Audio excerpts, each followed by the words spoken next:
ಕೇರಳ ಚುನಾವಣೆಯ ಗೆಲುವು ಅನ್ನೋದು ಸಿದ್ದರಾಮಯ್ಯನವರಿಗೆ ಮತ್ತು ಸಿದ್ದರಾಮಯ್ಯನವರ ಟೀಮ್ಗೆ ಒಂದು ವಿಶೇಷವಾದ ಶಕ್ತಿಯನ್ನು ತಂದುಕೊಟ್ಟಿದೆ ಅಂತ ಹೇಳ್ಬೋದಲ್ವಾ ಸರ್? ಕೇರಳದ ಗೆಲುವಿನ ಹಿಂದೆ ಇರುವುದು ಅಹಿಂದಾನೆ. ಮುಖ್ಯಮಂತ್ರಿಗಳ ಮಾತಿನಲ್ಲಾದ ಬದಲಾವಣೆ. ನಿನ್ನೆ ಪತ್ರಿಕಾಗೋಷ್ಠಿಯಲ್ಲಿ ಸುದ್ದಿಗಾರರು ಕೇಳ್ತಾರೆ ಅವರಿಗೆ ಇದೇ ವಿಚಾರವನ್ನು. ಅವರು ಮೊದಲಾದ್ರೆ ಹೈಕಮಾಂಡಿಗೆ ಬಿಟ್ಟಿದ್ದು ಹಾಗೂ ಹೀಗೂ ಅಂತ. ಈಗ ಆ ಭಾಷೆ ಚೂರು ಚೇಂಜ್ ಆದಾಗಿದೆ. ಇರು ಅಂದ್ರೆ ಇರುತ್ತೀನಿ ರೀ, ಹೋಗಂದ್ರೆ ಹೋಗ್ತೀನಿ. ಸಿದ್ದರಾಮಯ್ಯನವರ ಕಾನ್ಫಿಡೆನ್ಸ್ ಈ ಚುನಾವಣಾ ಫಲಿತಾಂಶದ ನಂತರ ಜಾಸ್ತಿ ಆದಂತೆ ಕಾಣುತ್ತೆ.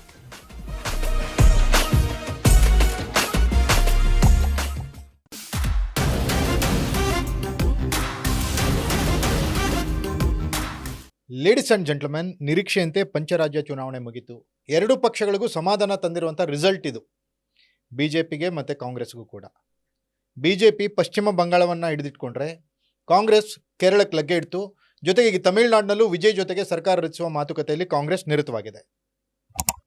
ಇಂಥ ಸಂದರ್ಭದಲ್ಲಿ ಈ ಪಂಚರಾಜ್ಯ ಚುನಾವಣೆಯ ನಂತರ ಕರ್ನಾಟಕದ ಉಪಚುನಾವಣೆ 2, ದಾವಣಗೆರೆ ದಕ್ಷಿಣ ಮತ್ತು ಬಾಗಲಕೋಟೆ, ಎರಡು ಚುನಾವಣೆಯ ರಿಸಲ್ಟ್ನ ನಂತರ ಕರ್ನಾಟಕದಲ್ಲಿ ಕಾಂಗ್ರೆಸ್ ಸರ್ಕಾರ ಭದ್ರವಾಯ್ತಾ ಅಥವಾ ಕಾಂಗ್ರೆಸ್ ಸರ್ಕಾರಕ್ಕೆ ಕಂಟಕ ಶುರುವಾಯ್ತಾ?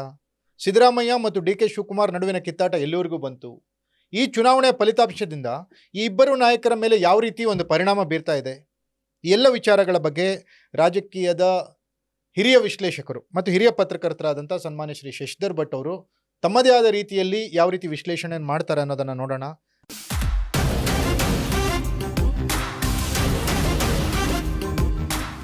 ಸನ್ಮಾನ್ಯ ಶಶಿಧರ್ ಭಟ್ ಅವರಿಗೆ ನಮ್ಮ ಜೊತೆಗಿದ್ದಾರೆ. ಬನ್ನಿ ಅವ್ರನ್ನ ಕಾರ್ಯಕ್ರಮಕ್ಕೆ ಸ್ವಾಗತಿಸೋಣ. ಸರ್ ನಮಸ್ತೆ, ಕಾರ್ಯಕ್ರಮಕ್ಕೆ ಸ್ವಾಗತ. ಎಸ್ ಸರ್, ಈಗ ಉಪಚುನಾವಣೆ ಮುಗೀತು, ಫಲಿತಾಂಶನೂ ಬಂತು, ನಿರೀಕ್ಷಿಸಿದಂತೆ ಕಾಂಗ್ರೆಸ್ಸು ಗೆಲ್ತು.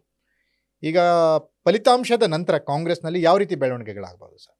ಒಂದು, ಈ ಪಂಚರಾಜ್ಯಗಳ ಚುನಾವಣಾ ಫಲಿತಾಂಶ ಇದೆಯಲ್ಲ, ಕಾಂಗ್ರೆಸ್ ಮಟ್ಟಿಗೆ ಒಂದು ರೀತಿಯಲ್ಲಿ ಆಕ್ಸಿಜನ್ ಇದ್ದ ಹಾಗೆ. ಕೇರಳದಲ್ಲಿ ಗೆದ್ದು, ಈಗ ನೀವು ಹೇಳಿದಾಗೆ ಮೋಸ್ಟ್ಲಿ ತಮಿಳುನಾಡಿನಲ್ಲೂ ಕೂಡ ಅಧಿಕಾರ ಹಂಚಿಕೆಯಲ್ಲಿ ಅಲ್ಲಿ ಪಾಲ್ದಾರ ಆಗಬಹುದು. ಹಾಗೆ ಕರ್ನಾಟಕದಲ್ಲಿ 2 ಕ್ಷೇತ್ರಗಳನ್ನು ಗೆದ್ದಿದ್ದು. ಕಾಂಗ್ರೆಸ್ ಹೈಕಮಾಂಡ್ಗೆ ಒಂದು ಇದು ಆಕ್ಸಿಜನ್ ಆದ್ರೆ, ಕರ್ನಾಟಕದಲ್ಲಿ ಯಾರಿಗೇನು ಅನ್ನೋದು ಬಹಳ, ಯಾರಿಗೆ ಆಕ್ಸಿಜನ್ ಯಾರಿಗೆ ಪಾಯ್ಸನ್, ಅದು ಕುತೂಹಲಕರವಾದ್ದು. ಸೊ ಒಂದು ಇಡೀ ಈ ಚುನಾವಣೆಯ ಗೆಲುವೇನಿದೆ 2 ಕ್ಷೇತ್ರದಲ್ಲಿ, ಈ ಗೆಲುವಿನ ಮುಖ್ಯ ಪಾಲುದಾರರು ಯಾರು ಮತ್ತು ರಾಜಕೀಯ ಸ್ಥಿತಿ ಏನು? ಸೊ ಹೀಗೆ ನೋಡುವಾಗ ಇಲ್ಲಿ ಮುಖ್ಯಮಂತ್ರಿಗಳು ಮತ್ತು ಉಪಮುಖ್ಯಮಂತ್ರಿಗಳು, ಮುಖ್ಯಮಂತ್ರಿಗಳು ಸರ್ಕಾರದ ಮುಖ್ಯಸ್ಥರಾದರೆ ಉಪಮುಖ್ಯಮಂತ್ರಿಗಳು ಪಕ್ಷದ ಮುಖ್ಯಸ್ಥರು. ಕರೆಕ್ಟ್. ಸೊ ಇದರಲ್ಲಿ ಯಾರ ಸ್ಥಿತಿ ಇನ್ನಷ್ಟು ಸುಭದ್ರವಾಗಿದೆ, ಆಗಿದ್ರೆ ಯಾಕಾಗಿದೆ ಅಂತ ಒಂದು, ಯೂಸುವಲಿ ಈ ಒಂದು ಫಲಿತಾಂಶವನ್ನು ಹೇಳುವಾಗ ಸರ್ಕಾರ ಏನಿದೆ, ಸರ್ಕಾರದ ಆಡಳಿತದ ವಿಧಾನವನ್ನ ಇನ್ನೊಂದನ್ನ ಜನ ಮೆಚ್ಚಿಕೊಂಡಿದ್ದಾರೆ ಅಂತ ಅನಲೈಸ್ ಮಾಡ್ಬೋದು, ಕಾರಣ ಕೊಡ್ಬೋದು. ಒಂದೊಮ್ಮೆ ಇದು ಸರ್ಕಾರದ ಗೆಲುವು ಅಂತಾದ್ರೆ, ಸರ್ಕಾರವನ್ನು ಜನ ಒಪ್ಕೊಂಡಿದ್ದಾರೆ ಅಂತಾದ್ರೆ, ಆ ಕೀರ್ತಿ ಯಾರಿಗೆ ಸಲ್ಲಬೇಕು? ಮುಖ್ಯಮಂತ್ರಿಗಳಿಗೆ ಸಲ್ಲಬೇಕು. ಸೊ ಇನ್ನು ಉಪಮುಖ್ಯಮಂತ್ರಿಗಳ ಪಾತ್ರ ಏನು ಅಂತ ಬಂದಾಗ, ಒಂದು ಈ 2 ಕ್ಷೇತ್ರಗಳಲ್ಲಿ ಬಾಗಲಕೋಟೆಯನ್ನ ತಮ್ಮ ಒಂಥರ ಚಾಲೆಂಜ್ ಆಗಿ ತೆಗೆದುಕೊಂಡವರು ಮುಖ್ಯಮಂತ್ರಿಗಳು ಸಿದ್ದರಾಮಯ್ಯನವರು. ಸೊ ದಾವಣಗೆರೆಯನ್ನ ಉಪಮುಖ್ಯಮಂತ್ರಿಗಳು ಒಂದು ರೀತಿ ಚಾಲೆಂಜ್ ಆಗಿ ತಗೊಂಡಿದ್ರು. ಅದನ್ನ ತಲೆ ಕಟ್ಟೋಣ ಅಂತ ಅವ್ರಿಗೆ ಕೊಟ್ಟಿದ್ರು ಅನ್ಸುತ್ತೆ, ಡಿ ಕೆ ಅವರಿಗೆ. ಗೊತ್ತಿಲ್ಲ, ಅಥವಾ ಅಧ್ಯಕ್ಷರು ಅವರೇ ತಗೊಂಡಿರ್ಬೋದು. ಇನ್ನು ದಾವಣಗೆರೆಯಲ್ಲಿ ಕಾಂಗ್ರೆಸ್ಸಿಗೆ ಅಭೂತಪೂರ್ವವಾದ ವಿಜಯ ಸಿಕ್ಕಿದೆ, ಅತಿ ಹೈಯೆಸ್ಟ್ ಮಾರ್ಜಿನ್ ಬಾಗಲಕೋಟೆಯಲ್ಲಿ ಸಾರಿ.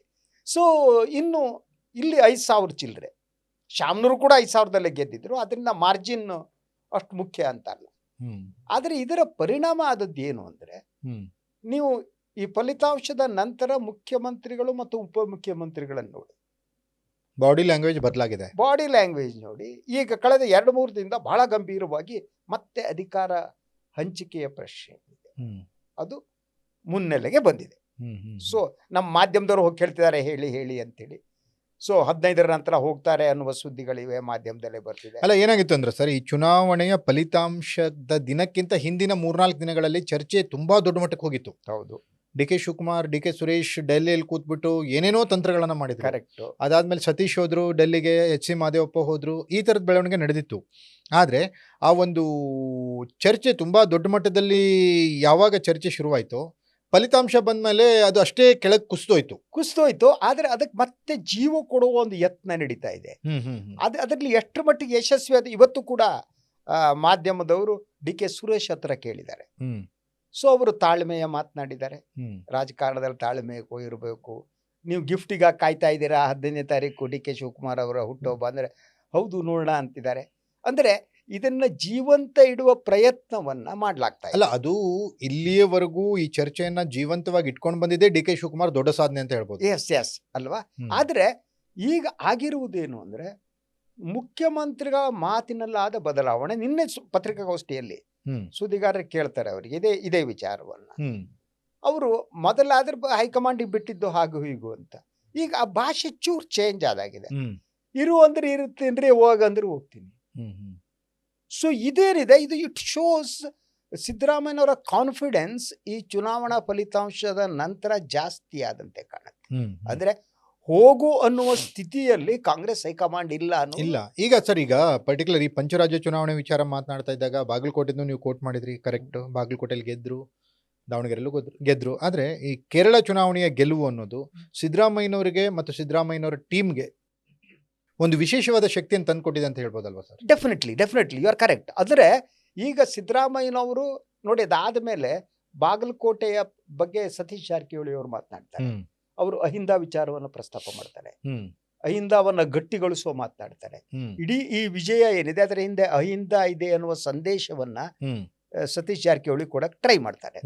ಇನ್ನು ಕೇರಳದಲ್ಲಿ ನೀವು ನೋಡಿದ್ರೆ ಕೇರಳದ ಗೆಲುವಿನ ಹಿಂದೆ ಇರುವುದು ಅಹಿಂದಾನೆ ಅಂತ.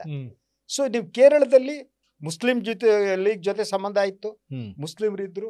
ನಂತರ ಬಹಳ ಮುಖ್ಯವಾಗಿ ಅಲ್ಲಿ ಈ ಇನ್ನೊಂದು ಕಮ್ಯುನಿಟಿ ಇದೆ, ಯಾವ್ದು ಇಡಿಗದ ಇಳಿ ಸಮಥಿಂಗ್ ಅಂತಾರೆ, ಇಳಿಯ ತಮಿಳಲ್ಲಿ ಆ ಕಮ್ಯುನಿಟಿ ಇತ್ತು.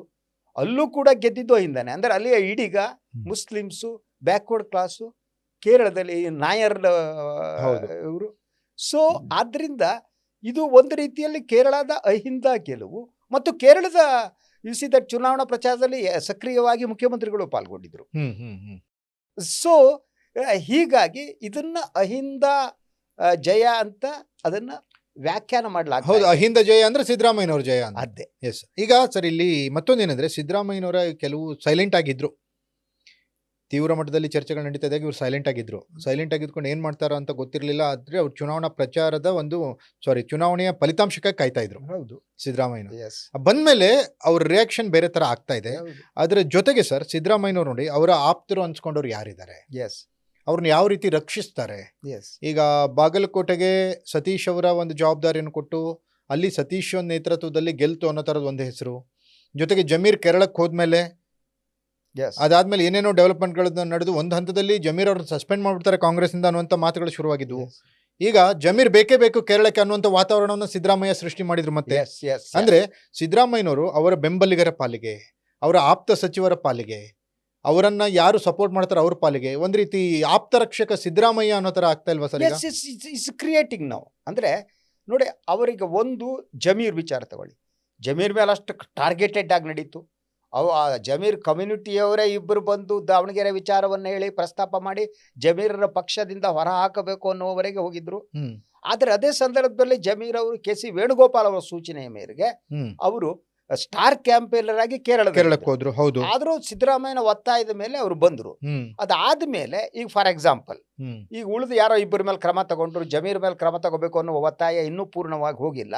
ಅದೇ ಸಂದರ್ಭದಲ್ಲಿ ಕೆ.ಸಿ. ವೇಣುಗೋಪಾಲ್ ಅವರು ದೂರವಾಣಿ ಕರೆ ಮಾಡಿ ಜಮೀರ್ ಅವರಿಗೆ ಕೇರಳಕ್ಕೆ ಹೋಗಿ ಅಲ್ಲಿ ಮುಸ್ಲಿಂ ಲೀಗ್ ಏನಿದೆ, ಇಂಡಿಯನ್ ಮುಸ್ಲಿಂ ಲೀಗ್, ಅವ್ರು 21 ಸ್ಥಾನ ಗೆದ್ದಿದ್ದಾರೆ. ಸೊ ಅವ್ರ ಜೊತೆ ನೀವು ಮಾತುಕತೆ ನಡೆಸಿ, ಸೊ ಮುಂಬರುವ ಸರ್ಕಾರದಲ್ಲಿ ಅವ್ರ ಪಾಲ್ ಎಷ್ಟಿರ್ಬೇಕು, ನಮ್ದೇ ಇರಬೇಕು ಅಂತ ಅವ್ರನ್ನ ಕಳಿಸ್ತಿದ್ದಾರೆ. ಅಂದ್ರೆ ಅವರ ಪಕ್ಷದ ಒಳಗಡೆ ಅವರ ಮಹತ್ವ ಇದೆಯಲ್ಲ, ಅದು ಇನ್ನೊಂದು ಎತ್ತರಕ್ಕೆ ಏರ್ತಾ ಇದೆ. ಹಾಗಾದ್ರೆ ಕಾಂಗ್ರೆಸ್ ಪಕ್ಷದಲ್ಲಿ ಇರುವಂತಹ ಭಾವನೆಗಳು, ನಡೀತಾ ಇರುವಂತಹ ಬೆಳವಣಿಗೆಗಳು ಬೇರೆ, ಆದ್ರೆ ಮಾಧ್ಯಮಗಳಲ್ಲಿ ಬರ್ತಾ ಇರುವಂತಹ ಬೆಳವಣಿಗೆಗಳು ಬೇರೆ ಅನ್ನೋ ತರದ ಈ ತರದ. ಅಂದ್ರೆ ನಿಮ್ಗೆ ಜಮೀರ್ ವಿಚಾರದಲ್ಲಿ ಡಿ ಕೆ ಶಿವಕುಮಾರ್ ಬಹಳ ಆತುರದ ನಿರ್ಧಾರಕ್ಕೆ ಬಂದ್ಬಿಟ್ರು. ಅಲ್ಪಸಂಖ್ಯಾತರ ವಿಚಾರದಲ್ಲಿ ಇವರು ಯಾರು ಡಿ ಕೆ ಬಹಳ ಆತುರದ ನಿರ್ಧಾರಕ್ಕೆ ಬಂದ್ರು. ಈ ತರದೆಲ್ಲ ಚರ್ಚೆಗಳಿಗೆ ಶುರು ಆಗ್ತದೆ. ಇದ್ರ ಬಗ್ಗೆ ಏನ್ ಹೇಳ್ತೀರಾ ನೀವು? ಅದು ಯಾಕಾಗುತ್ತೆ ಸರ್ ಅಂದ್ರೆ, ನೀವು ರಾಜಕೀಯ ವರದಿಗಾರಿಕೆ ಮಾಡಿರ್ಬೋದು, ನಾನು ಮಾಡಿರ್ಬೋದು. ಸೊ ರಾಜಕಾರಣದಲ್ಲಿ ಏನಾಗುತ್ತೆ ಅಂದ್ರೆ, ಇವತ್ತಿನ ದಿನ ಈ ಸುದ್ದಿಗಳನ್ನ ಎಲ್ಲ ಗುಂಪಿನಲ್ಲೂ ಈ ಪ್ಲಾಂಟರ್ಗಳಿರ್ತಾರೆ. ಹ್ಮ್ ಹ್ಮ್ ನಮ್ಗೆ ಯಾವ್ದು ಪ್ಲಾಂಟ್ ಯಾವ್ದು ಪ್ಲಾಂಟ್ ಅಲ್ಲ ಅಂತ ಗೊತ್ತಿರಬೇಕು. ಮತ್ತು ಆದಷ್ಟು ಫಸ್ಟ್ ಹ್ಯಾಂಡ್ ಇನ್ಫಾರ್ಮೇಶನ್ ಏನಿರುತ್ತೆ, ನಮಗೆ ಕಾಂಗ್ರೆಸ್ ಸಂಬಂಧಪಟ್ಟಾಗ ರಾಹುಲ್ ಗಾಂಧಿ ಅವ್ರ ಹತ್ರ ಮಾತನಾಡಕ್ಕಾಗದೇ ಇರ್ಬೋದು, ಹ್ಮ್ ಬಟ್ ರಿಲಯಬಲ್ ಸೋರ್ಸ್ಗಳಿರಬೇಕು. ಹ್ಮ್ ಆ ಸೋರ್ಸ್ ನಂಬಿ ಸುದ್ದಿ ಹಾಕುವುದೇನಿದೆ ಅದು ಪತ್ರಿಕೋದ್ಯಮದ ಮೂಲ ಧರ್ಮ. ಹ್ಮ್ ಇವತ್ತು ಅದು ಹೊರಟೋಗ್ಬಿಟ್ಟಿದೆ. ಇವತ್ತು ನಾವು ಏನು ಮಾಡ್ತೀವಿ ಅಂದರೆ, ಯಾರೋ ಮುಖ್ಯಮಂತ್ರಿಗಳ ಪರವಾಗ ಉಪಮುಖ್ಯಮಂತ್ರಿ ಯಾರೋ ಬೀದಿಯಲ್ಲಿ ಮಾತನಾಡೋರ್ದನ್ನ ಕೌಂಟರ್ ಚೆಕ್ ಮಾಡದೆ ಹಾಕುವ ಕಾಲ. ಅದರಿಂದ ಈಗ ಈಸಿ ಟು ಪ್ಲಾಂಟ್ ಅಂತ ಅಂದ್ರೆ ವಾತಾವರಣ ಬೇಕು. ಯಾರು ಮಾಧ್ಯಮದ ಜೊತೆ ಚೆನ್ನಾಗಿದ್ದಾರೋ hmm they can plant the story. Hmm hmm ಆ ಸಿಚುವೇಶನ್ ಇರೋದ್ರಿಂದ ಇಡೀ ಈ ಒಂದು ವಾತಾವರಣದಲ್ಲಿ ಕಾಂಗ್ರೆಸ್ ಒಳಗೆ ನಡೆದು ಅದು ಒಂದು ಪೋರ್ಷನ್ ಒಂದು ಮೀರಿ ಅದು ಪ್ರಚಾರ ಪಡ್ತು. ಅದು ಹೈಕಮಾಂಡ್ ಥಿಂಕಿಂಗ್ ಆಗದೆ ಇರಬಹುದು. ಹ್ಮ್ ಹ್ಮ್ ಈಗ ನೀವು ರಾಹುಲ್ ಅಲ್ಲ, ಗಾಂಧಿ ಜಮೀರ್ ಅಹಮದ್ ಖಾನ್ ಕುಮಾರಸ್ವಾಮಿ ಅವರ ಜೊತೆ ಮೀಟಿಂಗ್ ಮಾಡ್ಬಿಟ್ರು ಅನ್ನೋ ತರದ್ದು ಸುದ್ದಿ ಅದು ಆಗೋಯ್ತು. ಅದು ಅದು ಪ್ಲಾಂಟ್ ಮೇನ್ ಸ್ಟ್ರೀಮ್ ಮೀಡಿಯಾಗಳಲ್ಲಿ ಬಂತು. ಅದು ಪ್ಲಾಂಟ್ ಮಾಡಿದ್ದು ಅಂತ ಹೇಳಲಾಗ್ತಾ ಇದೆ. ಯಾರು ಪ್ಲಾಂಟ್ ಮಾಡಿಸಿದ್ರು ಅನ್ನೋದೆಲ್ಲ ಚರ್ಚೆ ಮಾಡ್ತಾರೆ. ನಮ್ಮ ಹತ್ರ ಅದಕ್ಕೆ ಸಾಕ್ಷ್ಯ ಇಲ್ಲ, ಆದ್ರಿಂದ ನನ್ನ ಹೆಸರು ಹೇಳಕ್ ಹೋಗಲ್ಲ. ಸಂಬಡಿ ಡಿಡ್ ಇಟ್ ಅಂತ ಅಂದ್ರೆ ಒಂದು ವಾತಾವರಣ, ರಾಜಕೀಯ ವಾತಾವರಣವನ್ನ ಸೃಷ್ಟಿಸೋದಿರುತ್ತಲ್ಲ, ಓಕೆ ಓಕೆ ಆ ಕೆಲಸವನ್ನು ಮಾಧ್ಯಮದ ಮೂಲಕ ಮಾಡಲಾಗ್ತಾ ಹೋಗುತ್ತೆ. ಓಕೆ ಸೊ ಅದು ಆದದ್ದು. ಆದ್ರೆ ಈಗ ನಾವು ಮೂಲ ಪ್ರಶ್ನೆಗೆ ಬಂದ್ರೆ, ಈಗ ನಾವು ಅಧಿಕಾರ ಹಂಚಿಕೆ ಪ್ರಶ್ನೆಯನ್ನು ಮಾತಾಡ್ತಾ ಇದ್ವಿ ಸರ್. ಈಗ ಕಾಂಗ್ರೆಸ್ ಹೈಕಮಾಂಡ್ ಸಿದ್ದರಾಮಯ್ಯನವ್ರನ್ನ ಬದಲಾವಣೆ ಮಾಡೋದಿದ್ರೆ, ಮಾಡಬೇಕು ಅನ್ಸಿದ್ರೆ ಅವ್ರಿಗೆ ಕಾರಣ ಕೊಡ್ಬೇಕಲ್ಲ. ಯಾವ ಕಾರಣ ಕೊಡ್ತಾರೆ ಅವರು? ಒಂದು ಅಧಿಕಾರ ಹಂಚಿಕೆಯ ಒಂದು ಒಪ್ಪಂದ ಆಗಿತ್ತು ಅನ್ನುವುದಕ್ಕೆ ಯಾವುದೇ ಪ್ರೂಫ್ಗಳಿಲ್ಲ, ಗೊತ್ತಿಲ್ಲ. ಯಾರು ಹೈಕಮಾಂಡಿಗೆ ಗೊತ್ತಿರ್ಬೇಕು. ಅದು ಬಿಟ್ರೆ ಈಗ ಸಿದ್ದರಾಮಯ್ಯ ಮತ್ತು ಅವರು ಬೆಂಬಲಿಗರು ಕೇಳಿದ್ರೆ, ಸರಿ ನಮ್ಮ ನಾಯಕರನ್ನ ಯಾಕೆ ಬದಲಾವಣೆ ಮಾಡ್ತೀರಿ ಅಂತ ಕೇಳಿದ್ರೆ, ನಾವು ಮಾತು ಕೊಟ್ಟಿದ್ದೀವಿ ಅನ್ನೋದು ಉತ್ತರ ಆಗುತ್ತಾ, ಅಥವಾ ಅವ್ರು ಬದಲಾವಣೆ ಮಾಡೋದ ಕಾರಣ ಬೇಕಲ್ಲ? ಕಾರಣಗಳು ಯಾವ್ದು ಇಲ್ಲ ಬಿಡಿ. ಯಾವ ವಿಚಾರದಲ್ಲಿ ಇಲ್ಲ ಭ್ರಷ್ಟಾಚಾರದ ಆರೋಪ ಇದೆ ಬದಲಾವಣೆ ಮಾಡ್ತೀವಿ ಅನ್ನೋ ತರ ಇಲ್ಲ. ಅವ್ರಿಗೆ ಜನ ಬೆಂಬಲ ಇಲ್ಲ, ಶಾಸಕರ ಬೆಂಬಲ ಇಲ್ಲ ಅಂತ ಹೇಳಕ್ ಆಗಲ್ಲ. ಅಥವಾ ಅಟ್ಲೀಸ್ಟ್ ಉಪಚುನಾವಣೆ ಸೋತ್ರ 16 ತಲೆ ಕಟ್ಟಬಹುದಾಯ್ತು. ಸರ್ಕಾರವನ್ನು ಜನ ರಿಜೆಕ್ಟ್ ಮಾಡಿ. ಹಾಗಾದ್ರೆ ಸರ್ ಫೈನಲಿ ಸರ್, ಈಗ ಸಿದ್ದರಾಮಯ್ಯನವರಿಗೆ ಏನ್ ಪ್ಲಸ್ ಆಗುತ್ತೆ ಮೈನಸ್ ಆಗುತ್ತೆ ಈ ಒಂದು ಉಪಚುನಾವಣೆಯ ಫಲಿತಾಂಶದ ನಂತರ? ಡಿ ಕೆ ಶಿವಕುಮಾರ್ಗೆ ಏನ್ ಪ್ಲಸ್ ಆಗುತ್ತೆ ಏನ್ ಮೈನಸ್ ಆಗುತ್ತೆ? ಒಂದು ಇದು ಇಡೀ ಈ ಚುನಾವಣೆಯ ಫಲಿತಾಂಶ ಸಿದ್ದರಾಮಯ್ಯ ಮತ್ತು ಅವರ ಗುಂಪಿನ ಶಕ್ತಿಯನ್ನ ಇನ್ನಷ್ಟು ವೃದ್ಧಿಸಿದೆ. ಹೌದು, ಅನುಮಾನ ಪ್ರಶ್ನೆನೇ ಇಲ್ಲ. ಅವರು ವೃದ್ಧಿಸಿದೆ. ಡಿ ಕೆ ಶಿವಕುಮಾರ್ಗೆ ಇದು ಅಗೇನೆಸ್ಟ್ ಆಗದೆ ಇರಬಹುದು, ಆದರೆ ಅವರ ಮೂಲ ಗುರಿ ಇದೆಯಲ್ಲ, ಆ ಮೂಲ ಗುರಿಯನ್ನ ಸಾಧಿಸೋದಕ್ಕೆ ಅದು ತಕ್ಷಣ ಆಗುವ ಚಾನ್ಸಸ್ ಕಾಣ್ತಾ ಇಲ್ಲ. ಯಾಕಂದ್ರೆ AICC ಅಧ್ಯಕ್ಷರೇ ಹೇಳಿದ್ದು ತಕ್ಷಣ ಬದಲಾಗಲ್ಲ ಅಂತ ಹೇಳಿ, ಟೈಮ್ ಕೂಡ ಬಂದಿಲ್ಲ ಅಂತ ಹೇಳಿ, ಟೈಮ್ ಬರಬೇಕು ಅಂತ ಹೇಳಿದ್ದು, ಅದರ ಜೊತೆಗೆ ಅವ್ರ ಹೆಸರು ಬಂದಿದ್ದು. ಈ ಚುನಾವಣಾ ಫಲಿತಾಂಶ ಬಂದ ಮೇಲೆ ಈ ಕಾಂಗ್ರೆಸ್ ಏನಿದೆ, ಕಾಂಗ್ರೆಸ್ ಪಕ್ಷ ಅದು ತನ್ನ ಟಾರ್ಗೆಟೆಡ್ ವೋಟರ್ಸ್ ಯಾರು ಮತ್ತು ತನ್ನ ತಾತ್ವಿಕತೆ ಏನು ಅನ್ನೋದನ್ನ ಗುರುತಿಸಿಕೊಳ್ಳುವ ಕಾಲಘಟ್ಟ ಬಂದಿದೆ. ಸೊ ನೀವು ಇಡೀ ಇಂಡಿಯಾದಲ್ಲಿ ಅದನ್ನು ಬೇರೆ ರೀತಿ ಪ್ರಚಾರ ಮಾಡ್ತಾ ಇದ್ದಾರೆ ಪತ್ರಿಕೆಗಳಲ್ಲಿ. ಮುಸ್ಲಿಮ್ರಿಗೆ ಟಿಕೆಟ್ ಕೊಟ್ಟರು, ಮುಸ್ಲಿಮ್ರಿಗೆ ಗೆಲ್ಸಿದ್ರು, ಇದು ಮುಸ್ಲಿಮ್ರ ಪಾರ್ಟಿ ಅಂತ. ಮುಸ್ಲಿಮ್ರು ಅನಿವಾರ್ಯವಾಗಿ ಸಪೋರ್ಟ್ ಮಾಡಿರ್ಬೋದು. ಸೊ ಮುಸ್ಲಿಮ್ರಿಗೆ ಎಷ್ಟು ಟಿಕೆಟ್ ಕೊಟ್ಟರು ಅದರ ಚರ್ಚೆಗೆ ಯಾರು ಅದು. ಆದರೆ ಮುಸ್ಲಿಂ ಅಂದ ತಕ್ಷಣ ಮುಸ್ಲಿಂ ಬ್ಯಾಕ್ವರ್ಡ್ ಕ್ಲಾಸ್ ಅಂಡ್ ದಲಿತರು ಏನಿದ್ದಾರೆ ಅದೇ ಕಾಂಗ್ರೆಸ್ನ ವೋಟ್ ಬ್ಯಾಂಕ್.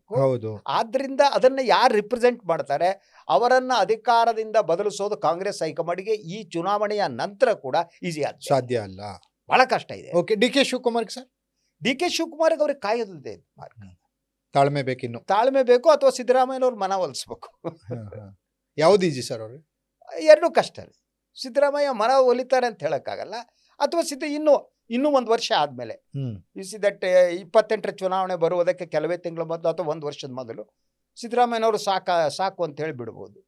ಆಗಲೂ ಕೂಡ ಇವರಿಗಿರುವ ಚಾಲೆಂಜಸ್ ಅಂದರೆ, ಅಹಿಂದ ಮುಖ್ಯಮಂತ್ರಿಯನ್ನ ಬದಲಿಸಿ ಅಹಿಂದ ಮುಖ್ಯಮಂತ್ರಿಯನ್ನೇ ಕೂಡಿಸ್ತೀರೋ ಅಥವಾ ಮೇಲ್ಜಾತಿಯವ್ರನ್ನ ಕೂಡಿಸ್ತೀರೋ? ಅಲ್ಲ, ಈಗ ಸಿದ್ದರಾಮಯ್ಯನವ್ರು ಇಳಿಯೋದಕ್ಕೆ ಫಸ್ಟ್ ಒಪ್ಕೊಂಡ್ಮೇಲೆ ಉಳಿದಿರೋ ಪ್ರಶ್ನೆ ಅದೇನೆ.